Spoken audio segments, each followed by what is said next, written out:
Y eso nos ha venido como en dos olas. Sí. Una primera oleada, pacientes que no tienen síntomas, que no tenían síntomas en ese momento y que ya los tienen porque tienen un cáncer, una lesión más avanzada, y pacientes que han perdido el miedo a hacerse la colonoscopia y acuden en bloque porque van con la colonoscopia retrasada. Es decir, a mí me tocaba, doctor, a mí me tocaba a finales de 2020, sí. Necesito hacerme esa colonoscopia porque llevo 1 año y medio de retraso con mi plan de chequeo.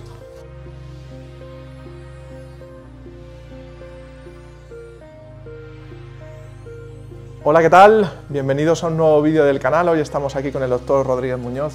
Buenas, hola, ¿qué tal? Bien. ¿Cómo estás? Vamos a hablar de un vídeo sobre la colonoscopia antes de los 45. Muy importante hacer prevención digestiva para no tener problemas en el futuro. Primero vamos a empezar hablando después de la pandemia. Bueno, fue una época muy dura para todos. Y durante ese tiempo no se pudo hacer pruebas, ¿no, doctor? O sea, hubo un tiempo que fue complicado. En el que la situación de la pandemia era tal que el número de endoscopias se redujo para evitar los contagios y la diseminación del virus. ¿Sí? Y entonces, pues, pasamos de diagnosticar unos 14 cánceres al mes a solo 2 o 3. Con lo cual, eso es un remanente de pacientes que quedó suspendido en el tiempo. Sí. Y porque solo se hacían a los pacientes que tenían una sintomatología de alarma, y entonces los pacientes sin clínica y que se hacían colonoscopias de chequeo o de screening, pues no los podíamos diagnosticar. O sea que más o menos han acumulado unos 150, 200 pacientes durante ese periodo más crítico que bueno, pues han derivado hasta este tiempo sin saber realmente lo que le pasaba. Sí, y eso nos ha venido como en dos olas. Sí. Una primera oleada, pacientes que no tienen síntomas, que no tenían síntomas en ese momento y que ya los tienen porque tienen un cáncer, una lesión más avanzada, y pacientes que han perdido el miedo a hacerse la colonoscopia y acuden en bloque porque van con la colonoscopia retrasada. Es decir, a mí me tocaba, doctor, a mí me tocaba a finales de 2020, sí. Necesito hacerme esa colonoscopia porque llevo 1 año y medio de retraso con mi plan de chequeo. Porque, ¿cuáles son ahora mismo la sintomatología? Porque muchos achacan que hay problemas digestivos que, bueno, pues a lo mejor derivados de las vacunas, que no se sabe, tal, pero actualmente, ¿cuáles son los problemas digestivos que más ves en consulta? Porque parece que nosotros en nuestro servicio de nutrición recibimos mucha gente con problemas inflamatorios, como de colitis, desbiosis intestinal. ¿Cuáles son los problemas que hay más ahora que más se ven en consulta? ¿Ha cambiado mucho después de la pandemia o no? Ha cambiado un poquito, sobre todo en dirección a las disbiosis. Es decir, el virus del COVID tiene una predilección por la mucosa del intestino delgado y altera a las células y altera la bioflora, la biomasa, de una manera radical. Entonces, además a eso se unen todos los antibióticos todos los tratamientos antibióticos que se han ido usando, que han cambiado la sensibilidad de las bacterias del intestino y que han reducido y que han alterado la composición tanto cualitativa como cuantitativa de la flora intestinal. Entonces, cada vez han reducido las bacterias buenas y han hecho que las bacterias malas, por decirlo así de alguna manera sencilla, las bacterias que producen metano, pues aumenten y proliferen y cambien la forma del ritmo intestinal y pues sobre todo los problemas de distensión abdominal, que son ahora, pues eso, casi el 20%, 20-25% de las consultas que recibimos en nuestro servicio. Pues doctor, colonoscopia antes de los 45, ¿por qué hay que hacérsela? Esta edad se ha ido bajando poco a poco, antes era 55, 50. ¿Por qué los servicios de salud ya recomiendan en los 45? ¿Qué estáis viendo porque ya una persona de 45 años tenga que hacerse una colonoscopia? Bueno, las colonoscopias de chequeo tienen una limitación fundamental, que es la capacidad de los sistemas de salud para hacerse. Entonces, al principio todas las campañas de chequeo de cáncer de colon se han adaptado a la capacidad real de una sociedad de salud, es decir, los sistemas de salud públicos tienen una capacidad y esa capacidad para hacer colonoscopia hay que ofrecérsela a las personas que más lo necesitan. Y por eso los sistemas de salud público empieza siempre por hacerse una sangre ocultaneces. O sea, es una prueba que la gente tiene que tomar con sumo cuidado, porque a veces puede derivar en que te digan que tienes sangre neces. Pero no es un cáncer. Eso es. Pero eso no es es un cáncer. Sí. Digamos que es una prueba para decidir qué personas se van a beneficiar más de una colonoscopia. Okay. Entonces esas personas se benefician de una colonoscopia, pueden tener un cáncer evidentemente, pero pueden tener un pólipo grande o una enfermedad inflamatoria o una vena que se rompe, una angiodisplasia, un de la foie. Puede ser muchas cosas, no tiene por qué ser obligatoriamente un cáncer. Y puede ser un falso negativo, que los hay. Falso positivo, perdón, que los hay. Entonces, en cuanto a la edad de comenzar, todas las sociedades médicas, y en esto lo encabeza la Sociedad Americana de Gastroenterología, que fue la primera que se dio cuenta de, allá por los años 80, de que se trataban los cánceres al principio, los resultados para el paciente al que se trataba el cáncer eran mejores. Entonces establecieron una edad en la que el cáncer era más frecuente y dijeron, vamos a adelantarnos, y esa edad estaba entre 55 y 65 años, vamos a adelantarnos 5 años y vamos a hacer los chequeos a los 50. Y con esto se han encontrado con dos cosas. La primera es que diagnosticaban cánceres precozmente y por tanto la mortalidad por cáncer empezó a disminuir muy llamativamente, muy deprisa. Pero también se han encontrado con un hallazgo que, por así decirlo, casual, y es que, como le hacían una colonoscopia a los pacientes de los 50 años, diagnosticaban todos los pólipos, que es una lesión precancerosa. Entonces, en una segunda oleada, están empezando a tener una incidencia menor de cáncer de colon. Entonces, digamos que la colonoscopia a los 50 resultaba beneficiosa en dos tandas, una tanda inicial diagnosticando los cánceres precoces y luego evitando el cáncer a largo plazo. Pero cuando este chequeo se extendió a toda la población de Estados Unidos y a toda la población del mundo, nos hemos dado cuenta de que estamos diagnosticando todavía un excesivo número de pacientes con lesiones muy avanzadas. Hemos mejorado mucho en los pacientes precoces, pero no hemos mejorado todo lo que queríamos en las lesiones avanzadas. Y por eso, nuevamente, la Sociedad Americana de Gastroenterología, el Colegio Americano de Gastroenterólogos, se ha adelantado la edad a los 45 años, intentando encontrar en fase precoz esas lesiones que todavía estaban avanzadas.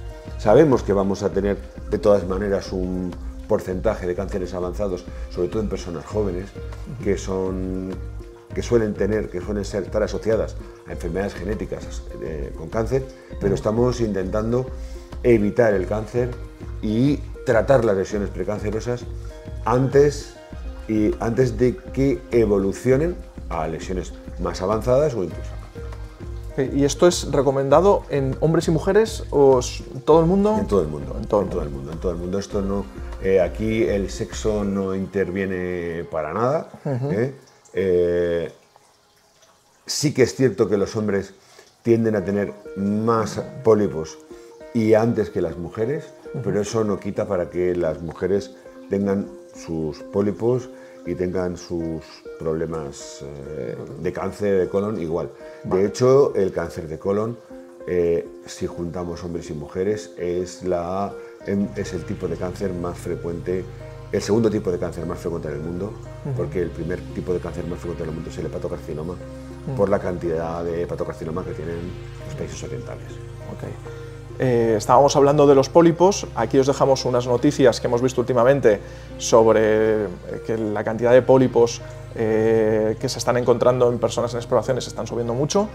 De hecho, Ryan Reynolds, uno de los actores más famosos en Estados Unidos, se hizo una colonoscopia en directo para concienciar, le quitaron un pólipo en directo para concienciar sobre esto en Estados Unidos, para que la gente que no sepa qué es un pólipo, porque bueno, puede diferenciarse de otra lesión en el intestino, para que el doctor lo explique qué es un pólipo, cómo se trata, se hace con una exploración especial.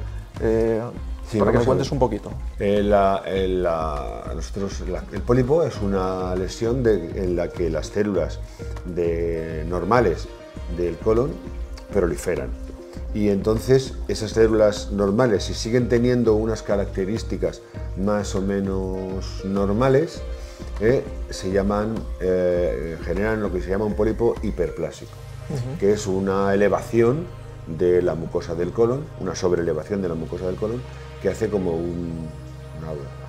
una lenteja grande o un pequeño garbancito sobre la mucosa del colon. Pero sobre esa lesión sobrelevada pueden pasar dos cosas. La primera es que aparezcan cambios cerrados, es decir, que el pólipo cambie de hiperplástico a pólipo cerrado, y ese pólipo seguirá siendo plano el 90% de las veces, pero tiende a crecer en plano muy deprisa. ¿Vale? Y finalmente, al cabo de 10-12 años, acaba haciendo cambios displásicos y acaba convirtiéndose en un cáncer. Pero hay otro camino, que es hacer cambios displásicos enseguida, y esos cambios displásicos lo convierten en un adenoma, normalmente un adenoma tubular, y ese adenoma empieza a crecer como si fuera un arbolito. Tiene un tallo con una copa, que es el adenoma tubular. Esa es la forma convencional, clásica de los adenomas. Y esa cabeza puede crecer de forma indefinida porque eso es un tumor benigno ya en sí mismo. Okay. Y sobre ese tumor benigno pueden aparecer tumores cancerígenos, tumores malignos. Y luego, estos pólipos, hay algunas veces que no crecen como un arbolito, que crecen como un matorral, y crecen en plano, igual que crecían los pólipos cerrados, pero de una forma mucho más abrupta, mucho más llamativa, haciendo como cabezas y como bolitas, y eso es lo que se llama un pólipo de crecimiento en alfombra, y esos son los que están apareciendo cada vez con más frecuencia ahora. Okay. Gente que tenga pólipos, ¿dan síntomas? ¿No tienen por qué? ¿Cómo puedes saber que te tienes que ir a hacer? Imagínate que ya, bueno, pues tienes 30, 35 años, no estás en edad todavía de hacerte una colonoscopia, pero o has tenido antecedentes o tal. ¿Los pólipos dan síntomas? ¿No tienen por qué? ¿O? Los pólipos no tienen por qué dar síntomas. Hay algún tipo de pólipos que sí puede dar síntomas, pero suelen ser lesiones ya avanzadas. ¿No? Es decir, por ejemplo, los pólipos adenomatosos, que son de una que se llama velloso, pueden producir moco y tener moco en la caca. Sí. Y también pueden sangrar y tener sangre en la caca.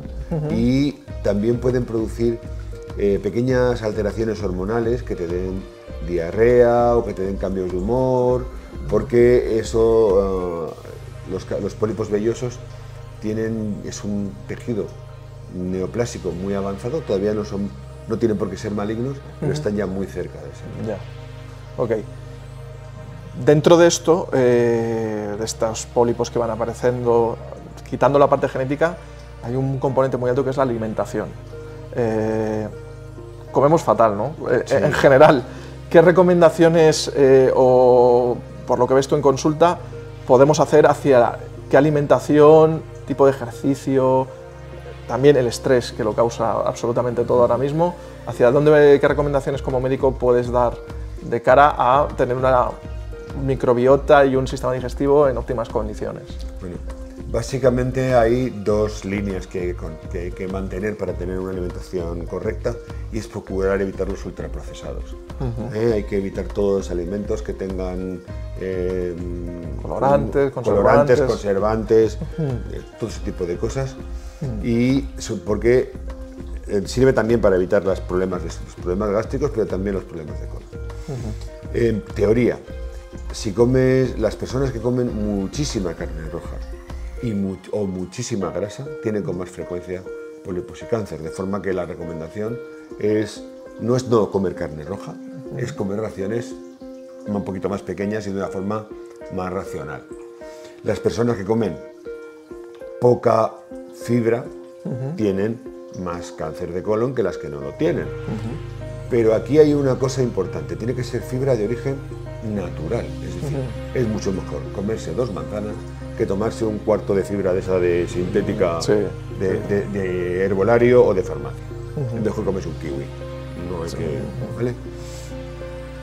Y luego están todos los tipos de alimentación que favorecen tener una microbiota sana. La microbiota sana es una microbiota que no está influenciada por una serie de potenciadores de otro tipo de bacterias, que son las que producen metano, las que producen otro tipo de gases y que llevan una digestión alterada. Y esto lo hemos visto a raíz de la aparición de las dietas FODMAP. Las dietas que tienen una restricción de fructanos, etcétera, tienen éxito porque cambian la microbiota y esa microbiota le da a los pacientes una estabilidad tanto en su tubo digestivo como incluso emocional. Okay. En el canal tenéis un vídeo sobre la dieta FODMAP con Iván, nuestro nutricionista, por si queréis tener más información, os lo dejo aquí arriba. Y luego, pues ya para terminar esta entrevista, ¿cuándo un paciente con que ya siente un problema digestivo tiene que ir al médico? Porque nosotros tenemos gente que nos visita en Vibra que, oye, pues mira, muchos problemas de disbiosis, cada vez que como me hincho, eso, hay que visitar al médico digestivo, pero ¿cuándo hay que ir de urgencia? Cuando es ya imperioso ir al médico. Vamos a ver, hay lo que los digestivos, los médicos llamamos síndromes de alarma, y hay básicamente 3 síntomas en digestivo. La incapacidad para tragar, es un síntoma de alarma, eso hay que ir al médico de inmediato. La diarrea que dura más de 15 días, y especialmente si tiene sangre, y el dolor abdominal centrado en un punto que es muy intenso, que no se pasa o que sube y baja. Eso digamos que son los síntomas que dices, me voy a ir al médico, y si eso es muy intenso, de urgencia, me voy a urgencias. Y luego hay una cosa que yo siempre le cuento de broma a mis pacientes, y es que tú vas al médico del cardiólogo y le dices que has ganado peso y te regaña. Vas al endocrino, le dices que has ganado peso y te regaña. Vas al digestivo, le dices que has ganado peso y el digestivo, estupendo, lo mío funciona. Pues a nosotros no nos gusta nada que el enfermo pierda peso, porque quiere decir que lo nuestro no funciona y que estamos ante una enfermedad grave. Pérdidas de peso muy alarmantes, hay que ir al médico. Pues bueno, muchas gracias al doctor por este vídeo. Haremos un vídeo pronto porque también una de las enfermedades que está surgiendo con más fuerza es la hernia de hiato. Cada vez hay más. Así en una pincelada rápida para hacer la introducción al siguiente vídeo, ¿en qué consiste? Porque hay gente que nos pregunta y viene a consulta con este problema y cada vez son más personas y queremos dar un vídeo dentro de poco introductorio a... Pues la hernia de hiato es el principal factor de la enfermedad por reflujo y consiste en que una parte de tu estómago se hernia a través del hiato dentro del tórax. Y tiene reflujo constante, ¿no? Reflujo constante porque en el tórax hay una presión, cuando uno inspira hay presión negativa, y igual que succionas el aire hacia adentro, succionas el ácido del estómago hacia adentro. Eso es. Pues bueno, ya sabéis que nos podéis encontrar aquí en Vivir a Bienestar, en la calle Jaime Hermida 9 en Madrid. Toda la info la tenéis aquí en www.vivirabienestar.com. Muchas gracias a todos, nos vemos en el siguiente vídeo. Chao, chao. Chao.